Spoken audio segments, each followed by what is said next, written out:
শুকরিয়া জানাই আল্লাহর, যিনি আমাকে আজকে আদালতের মাধ্যমে বেকসুর খালাস দিয়েছেন প্রত্যেকটা মামলা থেকে।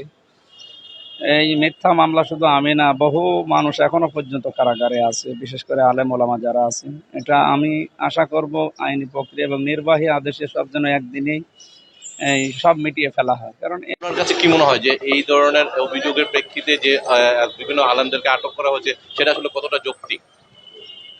আসসালামু আলাইকুম রহমতুল্লাহ। প্রিয় দেশবাসী, এই জুলুম প্রকাশ্য জুলুম একটা।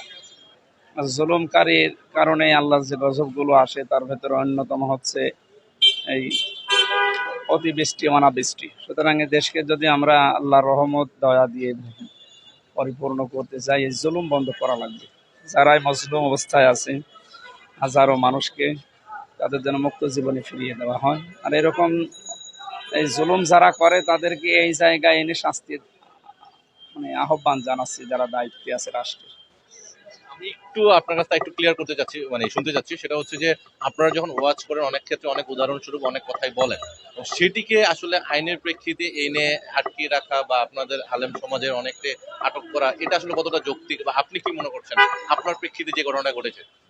না, এমন কোনো কথা বলা ঠিক না যেগুলো দেশের এবং ইসলামের ক্ষতি হবে। আমরা তো হেদায়েতমূলক কথা বলি মানুষকে। সুতরাং যে মানুষগুলো বোঝার পরও না বোঝার ভান করে, বিশেষ করে আমার রিমান্ডে যে সমস্ত প্রশ্নগুলো ছিল, ওরা নিজেরাই বলতো যে আপনার কোনো দোষ নেই, আমরা জানি।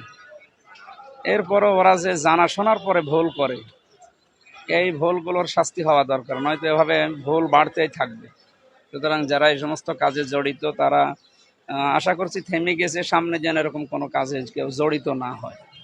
আর কোনো তথ্য দেওয়ার ক্ষেত্রে খুব সতর্ক থাকা লাগবে, কারণ একটা তথ্য আপনি হয়তো মারা যাবেন, কিয়ামত পর্যন্ত এটা চলতেই থাকবে। এটা সাদগায়ে জারিয়া যেমন আছে, গোনায়ে জারিয়াও আছে।